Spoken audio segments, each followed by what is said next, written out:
अमिताभ बच्चन को लोग महानायक कहते हैं, जिनके साथ बहुत से लोगों ने काम किए होंगे, उनके अपने अलग अनुभव होंगे।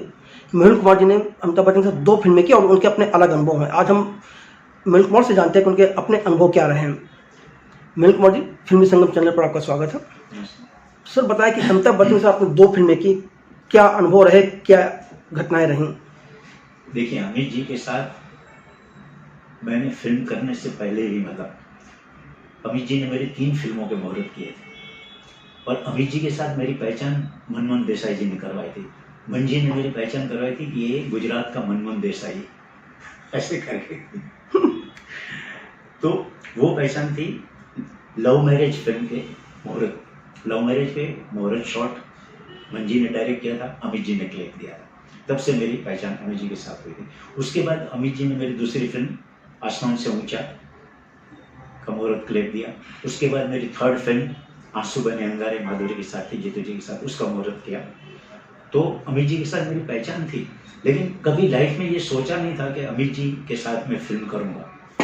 उसके बाद एक सडनली ऐसा कभी होता है ना कि लाइफ में ऐसा टर्निंग पॉइंट कभी आता है जो यादगार बन जाता है।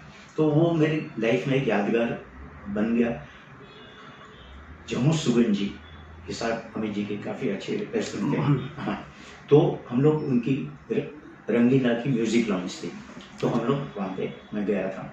तो वहाँ पे अमित जी मेरे को मिले, तो मैं फोटोग्राफ में सब देख रहा था, ठीक है। तो अमित जी मेरे को बोले कि सर कुछ मेरे लिए भी कुछ सोचो, ज़बरदस्त स्क्रिप्ट आपकी इतनी अच्छी, तभी मेरी फिल्में सारी हिट हो चुकी थी, तिरंगा, क्रांतिवीर सारी। तो मैं बोला सर किसके लिए? बोलते मेरे लिए। तो मैं बोला ठीक है, बताऊंगा मैं आपको। तो मैंने लाइट लिया, पार्टी में ऐसी बातें होती है, तो मैं बोला अभी सीरियस तो होगा नहीं कुछ। उसके बाद मेरे को जम्मू जी का दूसरे दिन फ़ोन आया, बोले भैया आपने अमित जी से कुछ कहानी की? मैंने बोला हाँ, मेरे को बोले थे। तो बोले है रेडी? मैंने रेडी है स्क्रिप्ट। तो बोले फिर शीतल जी आपसे बात करेंगे तो सुना देना एक बार कहानी। मैंने ठीक है, नो प्रॉब्लम। तो शीतल जी का मेरे को फ़ोन भी आया। अब सोचिए उस टाइम पे इतने बड़े स्टार और ये, तो मैंने शीतल जी को बोले प्रतीक्षा में 11 बजे आ जाइए कल, और कहानी सुना दीजिए सीन वाइज। मेरे पास में रेडी स्क्रिप्ट है। तो मृत्यु दादा की स्क्रिप्ट रेडी थी सीन वाइज। मैंने अमित जी को स्क्रिप्ट सुनाई। स्क्रिप्ट सुनने के बाद वो बोले I am doing this film, कोई प्रॉब्लम नहीं। तो मैंने उनको एक बोला, मैंने सर आपकी एक फिल्म का मुहूर्त तो हो चुका है। उस टाइम पे मुहूर्त हो चुका था। इंद्र कुमार मेरे साथ असिस्टेंट थे, मुहूर्त में मैं भी गया था। तो अमित जी बोले सर मुहूर्त हुआ है लेकिन स्क्रिप्ट रेडी नहीं है, तो इसलिए तो आपकी स्क्रिप्ट कंप्लीट है, तो हम लोग ये पिक्चर पहले करेंगे। उसके बाद फिर उन्होंने मेरे को बोला कि आपकी प्राइस की जो भी बात है कल ऑफिस में बोलते आप कर लेना, आपको साइनिंग अमाउंट भी मिल जाएगा। लेकिन एक बात उन्होंने मेरे को बोला कि एक बात है, मैं जा रहा हूँ आउट ऑफ इंडिया, 1 महीने के बाद आऊँगा, तो 1 महीने तक ये न्यूज़ कहीं जाने नहीं चाहिए। बाद में हम अनाउंसमेंट ऑफिशियली करेंगे, न्यूज़ देंगे, ऐड देंगे, सब कुछ करेंगे। बोला ठीक है, नो प्रॉब्लम। तो मैं दूसरे दिन उनके ऑफिस में गया, प्राइस बेरेज की बातें फाइनल हो गई थी और मेरे को 11 लाख का साइनिंग अमाउंट का चेक दिया था। तो मैं सीधा घर पे ही गया। घर पे जाके वाइफ को बोला कि 11 लाख का चेक तू रख तेरे पास, और घर में भी किसी के घर में बात करना, बाहर किसी को नहीं बोलना कि अमित जी कमबैक फिल्म मेरे साथ कर रहे हैं। मैंने ऑफिस में भी किसी को नहीं बोला। और 1 महीने के बाद अमित जी वापस आया ना, तो मेरे को फ़ोन किया, बोलते सर हेड्स ऑफ यू। मैंने क्या कहा सर?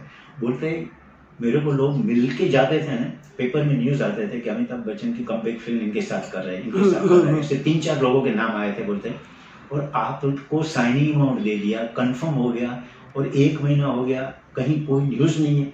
मैंने सर मैंने आपका चेक बैंक में नहीं डाला। वहाँ हंसने लगे, क्या बात कर रहे, क्यों? मैंने अगर मैं अकाउंटेंट को जाके चेक देता ऑफिस में, उसको मालूम तो पड़ता। अब वो फिल्मी अकाउंटेंट है मेरा, वो किसी न किसी को तो बोलता ना मेरा, पर एक जगह बात फैलती तो पूरी इंडस्ट्री में फैलती।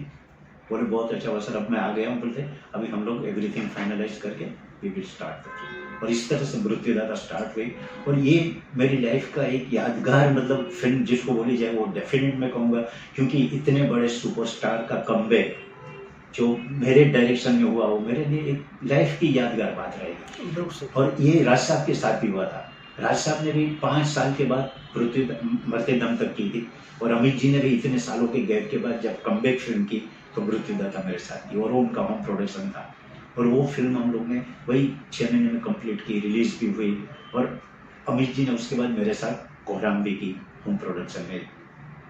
तो कोहराम में मैं बताऊं तो जब मतलब अमित से मैंने बात किया ना, तो प्राइस की बात निकली, तो उस टाइम पे भी अमित जी सबसे ज़्यादा प्राइस लेते थे। तो उन्होंने मेरे को कितना मतलब ग्रेटनेस दिखाई, बोलते हैं आपने मेरे से जितना पैसा लिया है उतना ही पैसा मैं आपसे लूँगा। क्या बात। सोचिए आज कोई आर्टिस्ट करेगा ये? कोई नहीं करेगा। और उन्होंने ये किया मतलब। और उसके बाद मतलब दूसरा एक किस्सा मैं सुनाऊँ कि मृत्युदाता पे जब उनके ड्रेस बने थे तो कचिन्स में वो कभी कपड़े बनाते थे, तो कचिन्स वाला मतलब ऐसे मतलब बिल बना के देता था कि मतलब प्रोड्यूसर बेचारा कुछ बोल नहीं सकता था, अमित जी तक जाते नहीं थे। तो मैंने उस मुहूर्त पे ही सिर्फ वो जो 2 शूट पहने थे उसका एक शूट का 20,000, एक का कुछ 18,000 ऐसे कुछ बिल बनाए थे। तो मैंने अमित जी को बोला, मैंने सर देखिए ये कपड़े जो बनाता है, मैंने उसको पूछा यार कुछ तो लिमिटेड प्राइस होनी चाहिए, ऐसी प्राइसेस लिखते हो जो अनबिलीवेबल लगे किसी को। तो क्योंकि कोई प्रोड्यूसर बोलता नहीं है तो आप अपने हिसाब से कर रहे हो। अमित जी बोले सर आपको जहाँ से बनाना है ना वहाँ से बनवाइए, मेरी पिक्चर की बात कर रहा हूँ। तो मैंने उस टाइम पे माधव से मैं बना रहा था सारे कपड़े, अमित जी ने सारे कपड़े माधव से बनाए। तो मतलब वो कन्विंसिंग आर्टिस्ट है, उनको अगर सही ढंग से सच्ची बात बताओ ना तो वो प्रोड्यूसर की फेवर करते थे। कभी भी उनका प्रोड्यूसर उस पर वो नहीं रहता था कभी। आउटडोर में भी मतलब हम लोग जब स्विट्जरलैंड का आउटडोर उनकी फिल्म थी और आउटडोर फाइनल हुआ तो मैंने उनको बोला ना सर देखिए हम लोग हैं ना पूरा यूनिट एक ही होटल में ठहरेंगे और आप भी वहीं ठहरें। तो हंसने लगे, बोले क्यों? बोले देखो आप अलग ठहरोगे, हीरोइन भी अलग बोलेगी मेरे को भी अलग रखो, दूसरा आर्टिस्ट है वो भी बोलेंगे मेरे को भी उधर रखो, और आउटडोर स्विट्जरलैंड है, फिर आप होटल से निकलेंगे नहीं, वो निकलेंगे नहीं, उसके लिए लोकेशन पे कोई राइट टाइम पे पहुंचता नहीं। तो मैं हमेशा कहीं भी आउट ऑफ इंडिया करता हूँ सबको एक ही होटल में, आपकी फिल्म में फिर भी मैं बोल रहा हूँ, और वो एग्री हुए। और उस टाइम पे मेरे को मालूम है आउटडोर में करिश्मा थी, बबीता जी भी साथ में आई थी, तो करिश्मा ने बोला अमित जी भी इधर ही ठहरेंगे ना? हाँ इधर ही ठहरे, सुबह 7 बजे बस आएगी और हम सबको बस में जाना है, गाड़ी किसी के लिए नहीं, और सारा यूनिट बस में जा रहा है। और वहाँ पे जिसने अरेंज किया था ना वो भी मेरे को बोला बोले सर ये दिस इज अनबिलीवेबल, पहली बार ऐसा हो रहा है बोलते, नहीं तो गाड़ियाँ अलग अलग होती है, सेट पे कोई राइट टाइम पे आता नहीं है और वेट करना पड़ता है डायरेक्टर को, लेकिन हम लोग की शूटिंग राइट टाइम पे होती है। और अभिषेक उस टाइम पे मतलब पूरा प्रोडक्शन में सब हेल्प करता था उस टाइम। मृत्युदाता उनकी अपनी फिल्म थी, जो खुद प्रोड्यूसर थे इसलिए कोऑपरेशन उनकी तरफ से मिलना स्वाभाविक था, लेकिन कोहराम तो आपकी थी, तब किस ढंग का कोऑपरेशन था? तभी उनका अमित जी का मतलब एक बार जो कन्विंस कर दिया ना, एक बार ओके हो गया ना, फिर उनको मतलब देखिए मैं आपको मतलब सुना तो अमित जी का कोहराम में हमारा एक गाना था पीले पीले ओ मेरा राजा, हम लोग चांदीवली स्टूडियो में कर रहे थे। अब उस टाइम पे मतलब चांदीवली स्टूडियो के आप मेकअप रूम देखो बहुत है, वो उसी मेकअप रूम में ठहरे थे, कोई वैन नहीं कुछ नहीं। और उन्होंने फिर मतलब एक कहीं से आने वाले थे बाहर गाँव से, तो मतलब अभी आज का कोई आर्टिस्ट करेगा तो उनको नहाना था, तो नहाने के लिए वहाँ के बाथरूम में कोई नहाएगा आर्टिस्ट बोलते। तो मैं भी हैरान, मेरे सर बोलते कोई बात नहीं मैं फ्रेश हो जाऊँ। अब वो वहाँ के बाथरूम में फ्रेश हुए चांदीवली स्टूडियो में। आज के आर्टिस्ट को बोलो तो उनको मतलब कहीं भी वैन चाहिए कुछ भी चाहिए, तो वो मतलब फिर खाना हम लोग सब एक साथ बैठ के खाते थे, कभी भी ये नहीं कि इनका खाना अलग उनका खाना अलग, और एक इन्वॉल्वमेंट इतना होता था, मतलब फैमिली इन्वॉल्वमेंट। कभी भी ये नहीं होता था कि भाई ये अलग रहेगा मैं अलग रहूँगा वो अलग रहूँगा, ऐसा कभी भी। तो अमित जी के भी प्लस पॉइंट बहुत है, आज इतने सालों के बाद इतनी बड़ी एज में वो चल रहे हैं तो प्लस पॉइंट तो होंगे ही होंगे ना उनके। आज कौन आर्टिस्ट इतनी एज में फिल्मों में काम किया, कोई नहीं। तो ये मतलब एक डेफिनेट मतलब हमारी इंडस्ट्री के एक ऐसे स्टार है जो मैं डेफिनेट बोलूँगा कि जब तक भी कहाँ में मतलब जब तक भी सूर्य चांद रहेंगे ना अमित जी का नाम रहेगा, वो जा नहीं सकते, उनके साथ किसी को कंपेयर भी नहीं कर सकते, क्योंकि उन्होंने जो कैरेक्टर किए, उन्होंने जो मतलब अप एंड डाउन देखते हुए भी वापस सक्सेस हासिल की है वो किसी ने नहीं की। और आज भी मतलब उनकी इमेज वही की वही है, फिल्में करते हैं सब कुछ करते हैं। आपको सर उनमें ऐसी क्या पॉजिटिव बातें हैं जिसकी वजह से वो आज भी काम कर पा रहे हैं, जबकि बीमार भी रहते हैं, सब कुछ होता है? मतलब कॉन्फिडेंस उनका, अब मैं बताऊँ मतलब उनको इतना कॉन्फिडेंस है कि मतलब उनकी तबीयत भी खराब होगी ना तो भी वो सेट पे आएंगे तो एकदम फिट, कोई बोल नहीं सकता कि उनकी तबीयत खराब है।